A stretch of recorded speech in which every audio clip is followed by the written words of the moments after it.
Sinabi ni Buddy Hield na naging emosyonal nga daw ang lahat sa kanilang locker room sa nangyaring trade noong nakaraan kina Kyle Anderson, Dennis Schroeder, Lindy Waters III at Andrew Wiggins. Inakala nga daw ni Buddy na pati siya mati-trade na. Kung saan siya na mismo ang nagsabi dito mga kaibigan na kumbaga mas okay para sa kanya na siya ang i-trade ng GSW kesa dito kay Andrew Wiggins. Kasi ayon kay Hield nalulungkot siya para kay Wig kasi marami na siyang nagawa sa team.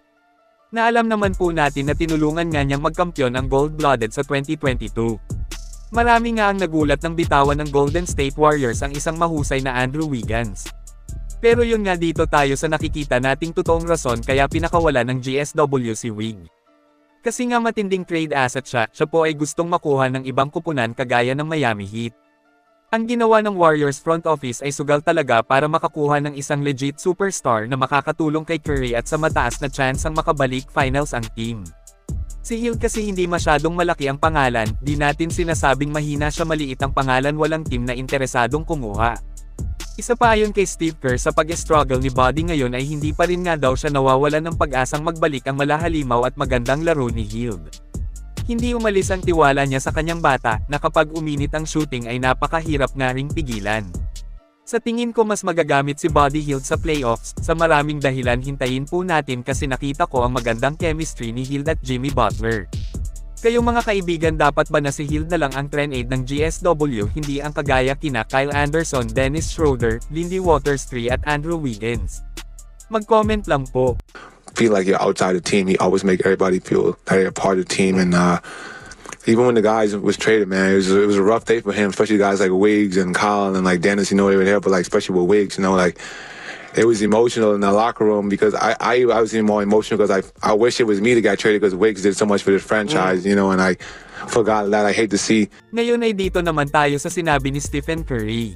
Sa mga nagdaang season ay wala nga tayong nakikitang galaw ng Warriors front office para kumuha ng malakas na makakatulong kay Curry. Kung saan sinasuggest niya ng marami na dapat magretiro na lang nga daw si Steph. Kung saan mismong ang GOAT shooter na ang nagsabi dito, na tinatanong nga po ng mga fans kung bakit patuloy pa siyang naglalaro kahit walang tulong na nakukuha.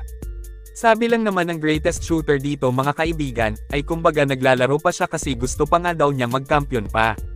Planong kumuha pa ng isang dagdag na singsing. Ani pa niya nakikita niya sa kanilang team ngayon na may Jimmy Butler na, ang malaking pagbabago kung saan siya po ay naniniwalang kaya nilang talunin ang anumang team sa liga ngayon. So grabe masasabing totoong napakalakas nga ngayon ng Dub si Steph na mismo ang nagsabi. Ito po pakinggan natin ang kanyang mga sinabi dito. Do you think about number 5? Can you taste it? Do you feel something? We talked about it. Somebody asked me this summer, like, what are you still playing for? That's literally the only thing you're playing for. And when you feel far away from it because you don't have a consistent, you're not rewarded consistently with wins on a nightly basis, or there's growing pains with the team, it does kind of, you know, knock at your confidence and your ability to imagine what it's like to be, you know, a relevant contender. And like I said, I like where we're at right now. I think we have what it takes to do it. You guys really think you can win it?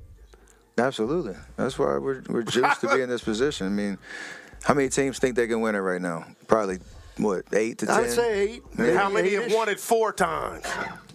But I'm saying, there's 8 to 10 teams every year, 6 to 8, 10 teams every year that think they can win it. If you want to be in that category, does it mean it's going to happen?